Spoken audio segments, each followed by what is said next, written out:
Brought to you by TechnoSpark 20 series smartphones. નમસ્કાર મિત્રો ચાર દિગ્ગજો અને ક્ષત્રિય આંદોલન, ચાર દિગ્ગજો અને ભારતીય જનતા પાર્ટી, ચાર દિગ્ગજો અને તેના પર ફેલ થવાનો ટેગ. કોણ છે આ ચાર દિગ્ગજો? તેમને શું કામ સોંપવામાં આવ્યું હતું? શા માટે તેઓ નિષ્ફળ રહ્યા? અને શું આ જ કારણોસર હર્ષ સંઘવીને મેદાને ઉતારવામાં આવ્યા છે? અંતિમ ઘડીમાં વડાપ્રધાન મોદી ગુજરાત આવે એ પહેલા તમામ મામલો રફે દફે કરવા માટે આ તમામ મુદ્દા પર વાત ક્ષત્રિય સમાજના એ ચાર અગ્રણીઓ, એ ચાર બાહુબલી નેતાઓ, એ ચાર દિગ્ગજો કે જેઓ સમગ્ર આંદોલનને ખતમ કરી દેવા માટે મેદાને આવ્યા હતા, સમાધાન કરાવવા માટે મેદાને આવ્યા હતા, પરંતુ પરિણામ શૂન્ય છે. તેના પર વાત. પરસોત્તમ રૂપાલા વિવાદ કોણ નથી જાણતું? ગુજરાતમાં પરસોત્તમ રૂપાલા વિવાદ એ હદે વકર્યો છે, એ હદે તેની માહિતી ફેલાણી છે કે ગુજરાત બહાર પણ લોકો આ વિવાદને જાણે છે. પરસોત્તમ રૂપાલાની એક ભૂલ, પરસોત્તમ રૂપાલાની મિત્રો એક ભૂલ, એક નિવેદન આપવામાં તેની જીભ લપસી કે પછી તેઓ વિચારીને બોલ્યા તે કદાચ તેમને ખબર, પરંતુ એક ભૂલ આજે ભારતીય જનતા પાર્ટીના નેતાઓને દોડાવી રહી છે. હર્ષ સંઘવી દોડી રહ્યા છે, જયરાજસિંહ જાડેજા દોડી રહ્યા છે, કેસરી દેવસિંહ ઝાલા દોડી રહ્યા છે, ભૂપેન્દ્રસિંહ ચુડાસમા દોડી રહ્યા છે અને હકુભા જાડેજા દોડી રહ્યા છે. આ સહિત નાના મોટા ક્ષત્રિય આગેવાનો અંદરથી કામ કરતા હશે, બીજા ક્ષત્રિય સમાજથી બહાર ભારતીય જનતા પાર્ટીના આગેવાનો પણ કામ કરી રહ્યા છે. મૂળ વાત એ છે કે રોટી બેટીનો વ્યવહાર, તેના પર કેમ બોલવામાં આવ્યું? આજે જો આ સ્વીકારી લેવામાં આવશે તો કાલ સવારે અન્ય કોઈ બોલશે. રોટી બેટીના વ્યવહાર પર પરસોત્તમ રૂપાલાએ ન બોલવું જોઈએ તેવું ક્ષત્રિય આગેવાનોનું, ક્ષત્રિય સમાજનું માનવું છે. માફી નહીં, અન્ય કોઈ વાત નહીં, બસ ટિકિટ ખેંચવામાં આવે, લોકસભા નહીં લડે તો ખબર પડશે કે ક્ષત્રિય સમાજની દીકરીઓ પર, ક્ષત્રિય સમાજની મહિલાઓ વિશે બોલવાનું અંજામ શું હોય છે. આ ક્ષત્રિય આગેવાનોનું, ક્ષત્રિય સમાજના લોકોનું માનવું છે અને તેને લઈને જ અત્યારે મામલો મેદાને છે. ક્ષત્રિય સમાજના લોકો રસ્તા પર છે, લાખોની સંખ્યામાં રાજકોટમાં લોકો ઉમટ્યા. આ શક્તિ પ્રદર્શન થયું પણ છતાં ટિકિટ નથી ખેંચવામાં આવી. ઉપરથી પરસોત્તમ રૂપાલાને સ્ટાર પ્રચારક બનાવવામાં આવ્યા. આઈ જાડેજાને પણ સ્ટાર પ્રચારકમાં સ્થાન આપવામાં આવ્યું. પરંતુ મુખ્ય વાત મિત્રો, મુખ્ય વાત એ છે કે કોણ ફેલ થયું, કોને કામ સોંપવામાં આવ્યું હતું. એ મુદ્દા પર પછી વાત કરીશું કે સંકલન સમિતિએ શું કર્યું, પરંતુ પહેલા મારે આપને જે કહેવું છે, ચાર નેતાઓ, ચાર ક્ષત્રિય સમાજના અગ્રણીઓ કે જેઓ ક્ષત્રિય સમાજ સાથે જોડાયેલા છે, આજે ક્ષત્રિય સમાજની સામે છે, તેનો મતલબ એ નથી કે તેઓ ક્ષત્રિય સમાજના હિતેચ્છુ નથી. તેઓ ક્ષત્રિય સમાજ માટે કામ કરતા રહ્યા છે અને ક્ષત્રિય સમાજને જરૂર પડે ત્યારે તેનો હોકારો પણ હતા, પરંતુ અત્યારે તેઓ પાર્ટીની સાથે છે, તેઓ સમાજની સાથે નથી. તેથી જ તેમની થૂથુ થઈ રહી છે, તેથી જ તેમની સામે વિરોધ થઈ રહ્યો છે. પરંતુ આમાંથી એક પણ નેતા મિત્રો સફળ થયો નથી. એક પહેલું નામ જેને ગુજરાત ઓળખે છે, બાહુબલી નેતા, ગોંડલના પૂર્વ ધારાસભ્ય જયરાજસિંહ જાડેજા. આજે એમના પત્ની ગીતાબા જાડેજા ધારાસભ્ય છે, પરંતુ જયરાજસિંહ જાડેજા ગુજરાતમાં શું નામ ધરાવે છે, જયરાજસિંહ જાડેજાની ગુજરાતમાં શું તાકાત છે એ લોકો જાણે છે. ગોંડલમાં શું તાકાત છે, ગોંડલમાં એમણે શું કર્યું અને એનો ઇતિહાસ શું છે એ લોકો જાણે છે. એમાં નથી પડવું, પરંતુ જયરાજસિંહ જાડેજાએ સૌ પ્રથમ સંમેલન યોજ્યું, પરસોત્તમ રૂપાલાના સમર્થનમાં લોકોને આવવા કહ્યું, માફી આપી દેવા કહ્યું, શાસ્ત્ર ધર્મ સમજાવ્યો કે શાસ્ત્ર ધર્મમાં માફીનું મહત્વ છે અને ક્ષમા વિરસ્ય ભૂષણમ, આ એક પંક્તિ પણ ખૂબ જ વાયરલ થઈ. પરંતુ મુખ્ય વાત એ છે મિત્રો કે આજ દિવસ સુધી તેનું પરિણામ આવ્યું નથી. હર્ષ સંઘવીને બેઠકો કરવી પડી, હર્ષ સંઘવીને મેદાને આવવું પડ્યું. રાજકોટમાં તેમણે બેઠક કરી, ત્યાં પણ જયરાજસિંહ જાડેજા હાજર હતા, પરંતુ પરિણામ હજુ સુધી આવ્યું નથી. ઉપરથી મામલો ગરમાવો પકડી રહ્યો છે.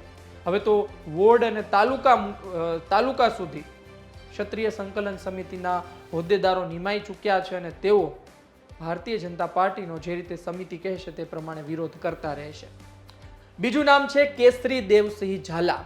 કેસરી દેવસિંહ ઝાલા તમે ઓળખતા હશો, વાંકાનેર સ્ટેટ, વાંકાનેર રાજ પરિવાર, અને આ રાજવી પરિવારથી વ્યક્તિને જ્યારે રાજ્યસભા મોકલવાની વાત આવી ત્યારે ક્ષત્રિય સમાજમાં આનંદ હતો. લોકો કહેતા હતા કે ભારતીય જનતા પાર્ટીએ સારું કામ કર્યું છે. પરંતુ આજે જ એ લોકો, આજના સમયમાં એ લોકો કેસરી દેવસિંહને એક અલગ નજરથી જોઈ રહ્યા છે. કારણ કે કેસરી દેવસિંહ ઝાલા પરસોત્તમ રૂપાલાના ઉમેદવારી ફોર્મ ભરવા ગયા એ રેલીમાં પણ હતા. કેસરી દેવસિંહ ઝાલા રાજસ્થાનમાં પણ ગુપ્ત બેઠકમાં હતા. કેસરી દેવસિંહ ઝાલા પરસોત્તમ રૂપાલા અને બીજા જે રાજવી પરિવારો છે તેની વચ્ચે સંકલન સાધવામાં પણ મહત્વની ભૂમિકા અદા કરી ચૂક્યા છે. કેસરી દેવસિંહ ઝાલા અત્યારે સાચા અર્થમાં કહો તો પરસોત્તમ રૂપાલાનો પડખે ઉભેલો સૌથી મોટો ક્ષત્રિય ચહેરો છે. પરંતુ કેસરી દેવસિંહ ઝાલા સાથે હોવા છતાં પરિણામ નથી આવ્યું. કેસરી દેવસિંહ ઝાલાની થોડી સફળતા ગણી શકાય, કારણ કે તેઓ રાજવી પરિવારને વિરોધમાં આવતા અટકાવી શક્યા છે. માંધાતાસિંહ નથી આવ્યા વિરોધમાં, જામ સાહેબ નથી આવ્યા, આ સહિત અમરેલીથી પણ સમાચાર સામે આવ્યા હતા. પરંતુ કેટલાય ક્ષત્રિય સમાજની અંદર જ આવતી શાખા અને રાજવી પરિવારને દૂર રાખવામાં કેસરી દેવસિંહ ઝાલા સફળ રહ્યા છે. પરંતુ પરિણામ હજુ સુધી તેના પણ નહીં આવ્યું. 100 માર્કનું પેપર હોય અને 2 માર્ક 5 માર્ક લાવવામાં આવે તેનો કોઈ અર્થ નથી. તેને પૂરેપૂરું સફળ બનાવે તો સાચું કહેવાય. ભૂપેન્દ્રસિંહ ચુડાસમા. ભૂપેન્દ્રસિંહ ચુડાસમા આમ તો ક્ષત્રિય સમાજના સંમેલન આ પહેલાના જે હતા તેમાં હાજરી આપતા રહ્યા છે. એટલે કે વિરોધનું નહીં, પરંતુ ક્ષત્રિય સમાજના પોતાનું પરંપરાનું કોઈ સંમેલન મળ્યું હોય, ક્ષત્રિય સમાજની અસ્મિતાનું, તેમાં ભૂપેન્દ્રસિંહ ચુડાસમા બહુ સારું બોલતા સાંભળવા મળ્યા છે આપણને. પરંતુ તેઓ પણ નિષ્ફળ રહ્યા છે. ભૂપેન્દ્રસિંહ ચુડાસમા અને હકુભા જાડેજા બંનેને મિત્રો લાલબાપુ સાથે સંકલન સાધી સમગ્ર મામલો રફે દફે કરવાનું કામ સોંપવામાં આવ્યું હતું, પરંતુ એ પૂરું થયું નથી. લાલબાપુ ગધેથડાશ્રમ ક્ષત્રિય સમાજમાં લોકો તેમને પૂજે છે, પરંતુ લાલબાપુ આ વિવાદથી દૂર રહ્યા. લાલબાપુ સાથે હકુભા જાડેજા અને ભૂપેન્દ્રસિંહ ચુડાસમા બંનેએ વાત કરી, પરંતુ લાલબાપુ આ બાબતથી દૂર રહ્યા. પીટી જાડેજા ક્ષત્રિય આગેવાનો પણ લાલબાપુ સાથે મળ્યા હતા, પરંતુ તેઓ કોઈ વિવાદમાં પડવા ઈચ્છતા નથી.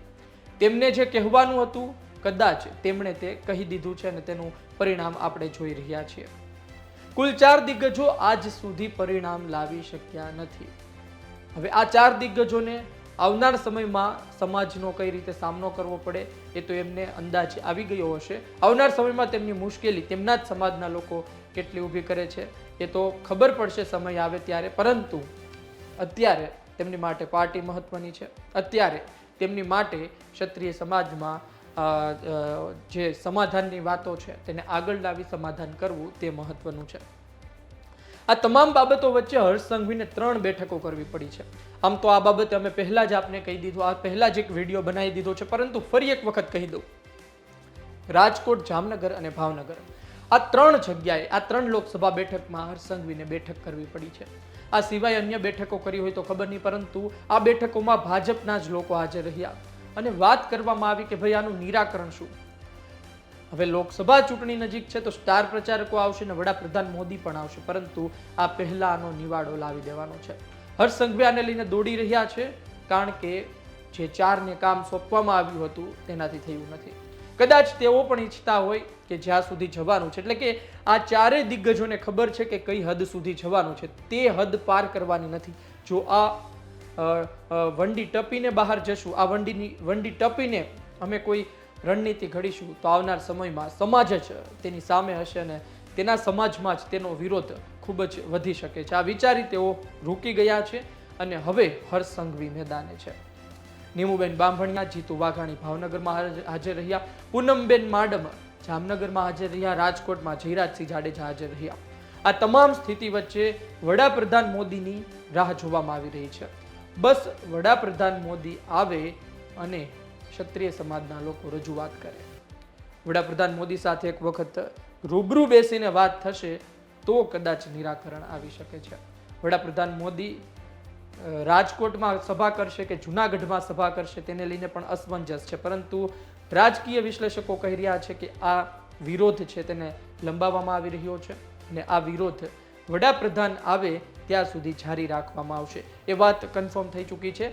વડાપ્રધાન આવશે ત્યાં સુધી આ વિરોધ શરૂ રહેશે અને વડાપ્રધાનની સભા બાદ ખબર પડશે કે આ વિરોધ શરૂ રહેશે કે નહીં આગળ. કારણ કે એ દિવસે કદાચ ટર્નિંગ પોઈન્ટ આવી શકે છે અને વડાપ્રધાનની વાત ક્ષત્રિય સમાજના આગેવાનો માની પણ શકે છે. હવે જોવું રહ્યું આવનાર સમયમાં શું થાય છે. પરંતુ મિત્રો, અત્યારે 4 દિગ્ગજો ફેલ રહ્યા છે, 4 દિગ્ગજો નિષ્ફળ રહ્યા છે. મહદઅંશે તેઓ સફળ રહ્યા, પરંતુ પરિણામ આજે પણ શૂન્ય છે. આપનું શું કહેવું છે જયરાજસિંહ જાડેજા વિશે, તેના સંમેલન વિશે? આપનું શું કહેવું છે કેસરી દેવસિંહ ઝાલા વિશે, તેમની રાજવી પરિવારો સાથેના સંકલન અને રાજસ્થાન બેઠક વિશે? આપનું શું કહેવું છે ભૂપેન્દ્રસિંહ ચુડાસમા અને હકુભા વિશે કે જેઓ લાલબાપુ સાથે સંકલન કરાવી રહ્યા હતા ભાજપનું? આ તમામ વિશે આપનો અભિપ્રાય લખો. આપના અભિપ્રાયની રાહ રહેશે. આ વિડીયો પસંદ આવ્યું હોય તો લાઈક શેર કરવાનું ચૂકતા નહીં. મને આપશો રજા. નમસ્કાર.